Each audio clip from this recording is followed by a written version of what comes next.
Hoi4 has been out for a long time now, long enough for many myths, misconceptions and misunderstandings to become accepted by the community. So today, we are going to change that. We are going to be exploring many things, from multiplayer's balance, unused portraits, and everything in between. And if anything turns out to be true, they will be myths no longer. They will become facts. However, I cannot do this alone. There are simply some things I cannot confirm, since I did not work on Hoi4. I do not know Paradox's intent. But luckily, we've got some help. I've got access to a developer who is fully prepared to enlighten us. First up, let's start simple. Why Egypt doesn't exist. Egypt is an interesting one for Hoi4, as they do sort of exist.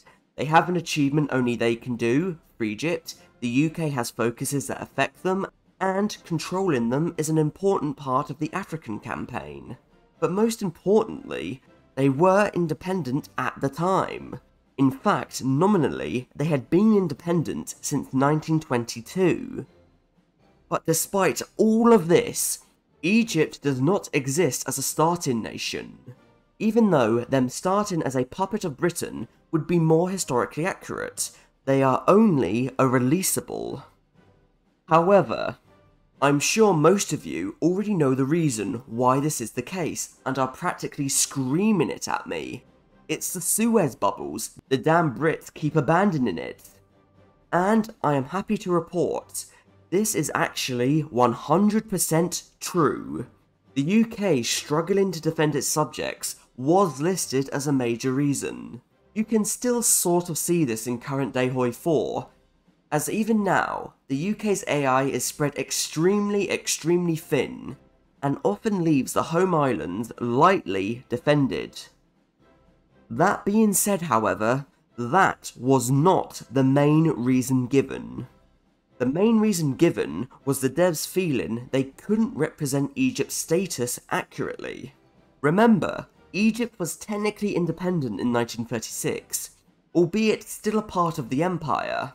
But for those of you who don't know, when Hoi4 released in 2016, the entire autonomy system didn't even exist.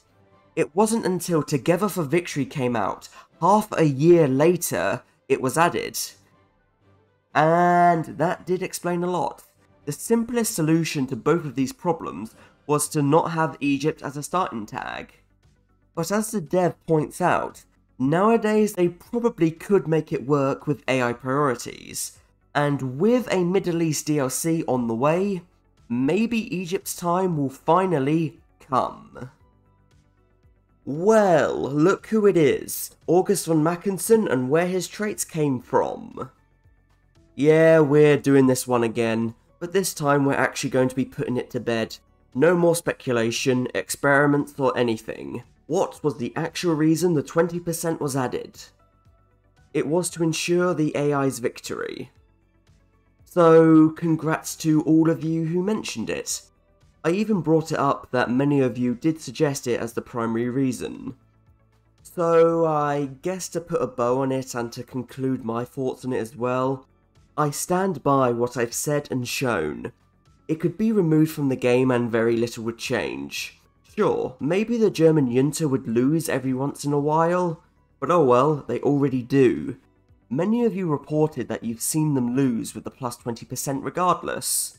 But never mind, there's more important things to get balanced in this game first. What I do agree with though is something else they said. That being that his hat is, and I quote, fucking awesome. Hey look, I'm a tier 2 player. I can appreciate a good hat when I see one, but light it on fire and I can sell it for over 100 keys. Remaining on the topic, why does Germany's Rebuild the Nation give minus 50% consumer goods? This is another one I've talked about many a time, and something many of you have also noted is that they are basically compensating for the loss of the MIFO bills. And once more, for those of you who thought that, I have good news. That is exactly why this is like that. And, fun fact, while researching this, I discovered just how much these were meant to be the Mytho bills.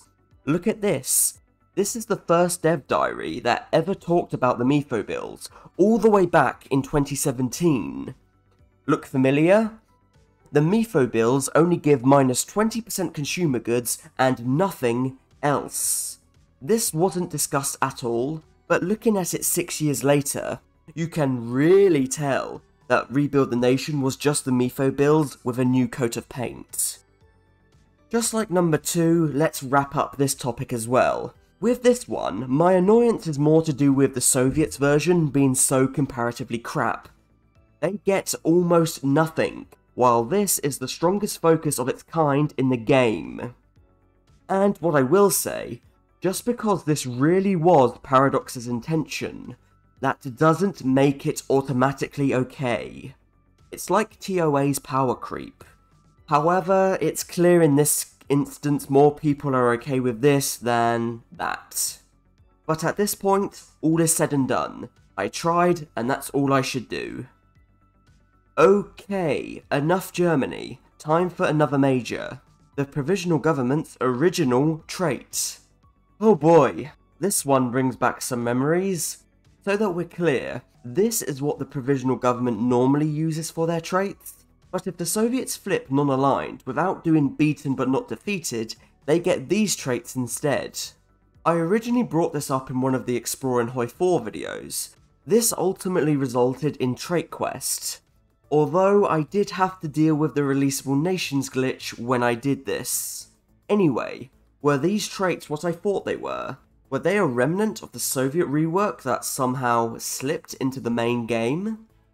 Unfortunately for this video, there wasn't enough information available. The dev I asked stepped back from the Hoi4 team during No Step Back's development, and therefore wasn't around when this decision was made. What they did say, however, was that Russia's design was absolutely bonkers, and some branches had to be cut. This is also why I didn't ask any questions about democratic Russia. I thought it would have been redundant. But they didn't dismiss the remnant theory entirely, so I guess until the person who made that decision clarifies, this is the best we've got for now. But on the off chance said person is here, feel free to clarify. I'm so curious to know. Right, this should be a short one. Why does the Raj have agrarian society? This is another one where the reason is already fairly well known, but I'm sure just as many of you don't know the answer. So, the speculation was that before it existed, flooding the front line with Indian expeditionary forces would just cause stalemates in multiplayer games. And that is exactly what went down. During internal playtesting, it destroyed multiplayer's balance. And that's with the devs and QAs doing it.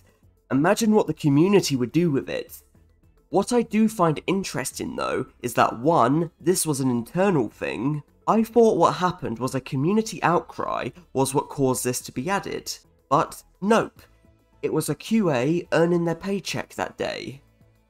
And 2, this is a rare MP only balance change. Outside of things like resetting the meta division templates, MP getting balance changes for it specifically is not something I see often.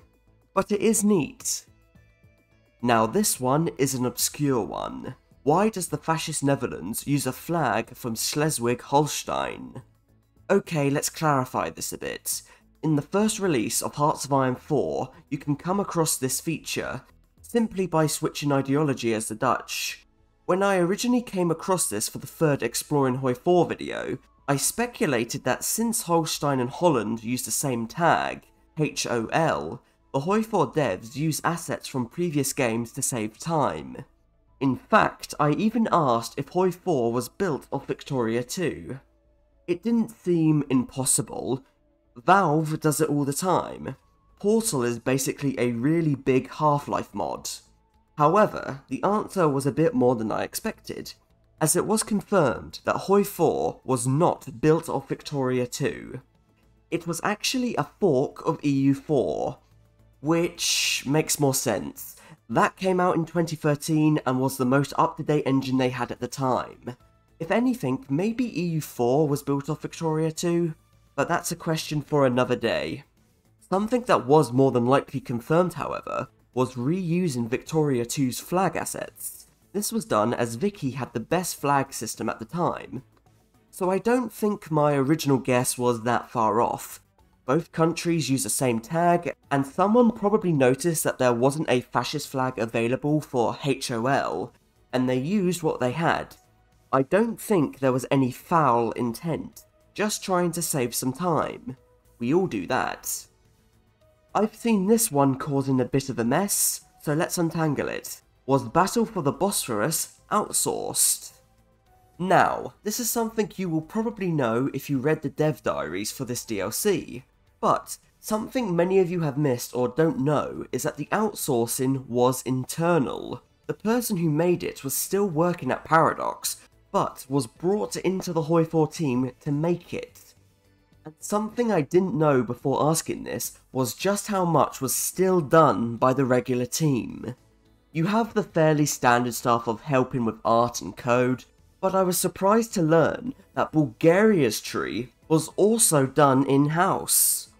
I have actually speculated this privately amongst myself, but to actually have this confirmed was a revelation. I never felt Bulgaria fit with the rest of BFB's trees. Something just didn't add up. It didn't feel right, but I never had any proof.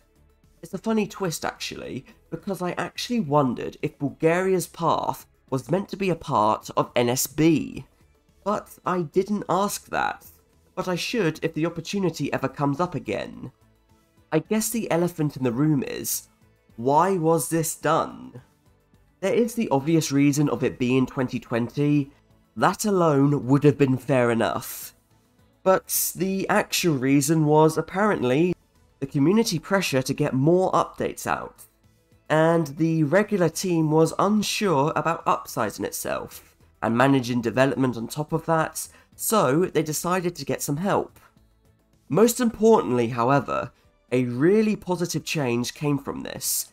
A second dev team was created, alongside the core devs. And this team doesn't get tangled up as much, and avoids the pain of coordinating people with different time zones. And if nothing else, that change is something Paradox does deserve credit for. Making a brand new team is a big risk. It could go seriously wrong. But they went for it, and it seems to have worked out okay. It wouldn't be a video of mine if I didn't include Spain at some point. So why was Alfonso Carlos given a portrait? We have a classic here. It comes from exploring Hoi4 Part 1. This portrait is a proper weird case, as Alfonso Carlos died in September 1936, so there's no way the Carlos would ever have access to him. Not much of a surprise here. There was an early plan to have him survive, but was scrapped. But since portraits are commissioned before such things are added to the game, they got a portrait they no longer needed. It's a shame. People living longer than they should is something Hoi4 does all of the time. Just look at Venecilios. But considering Alfonso's death allows for the Alfonso XIII Javier decision, I think it worked out. And maybe in the far future we could get that third option to get another Carlos king. This one is a special one for me. Why was Order 66 allowed to exist for so long? None of you know this, but I was going to make a video called Hoi4 Exploits Are Fun. I dropped it since I felt I was preaching to the choir. Most of you pretty much already agree with me. Order 66 was featured in this, since it is one of the longest lasting and one of the most famous exploits out there. Chorior's videos have millions of views. You've got to be curious as to why it took until this year for it to be finally buried. Regrettably for this video, it's one where the answers have been lost to the sands of time. The devs speculated it might have caused problems between the Allies and Soviets, but they didn't remember. This is another one where I'd love to learn more. And yes, I do know of the limited ways it still works, but you know. When it comes to obscurity, this might take the crown. Victor Bay, I'm not pronouncing this right, Akov. This guy has had an unused portrait since the very beginning. That same patch with the wrong Dutch flag has him, but at least you can find the flag if you want. This guy, you have to go digging deep into the files of Hoi4. Once more though, this is one where the reason has been forgotten. But just like Alfonso Carlos, I think what we have is probably the right answer. He's a leftover, probably a portrait ordered before priorities changed. I did also ask if he was considered for No Step Back, but I didn't get anything on that. Well, what do you know? That is everything that I asked. But I did also wonder if our friend here had anything he wanted me to include. And there was one thing, that being Jose Diaz's portrait, and all the problems it had. It used to be a massive joke in the Hoi4 community that he wouldn't appear, or would only appear with La Resistance. You had to be there. It was big. Fortunately though, yes, I can confirm, he does exist in-game. It has been solved. Well, apart from the dynamic tag bug causing Spanish portraits to disappear, but that's not an issue specific to Diaz, it happens to every single Spain. And that, as we say, is that. Once more, I'd like to thank the developer who answered all of my questions. Podcat, the former lead developer of Hearts of Iron 4, without who this video just wouldn't exist. Thanks again. Until next time everybody, I thank you for watching, I do hope you've enjoyed it, and until we meet again, from me, Bubbles Zest. Goodbye.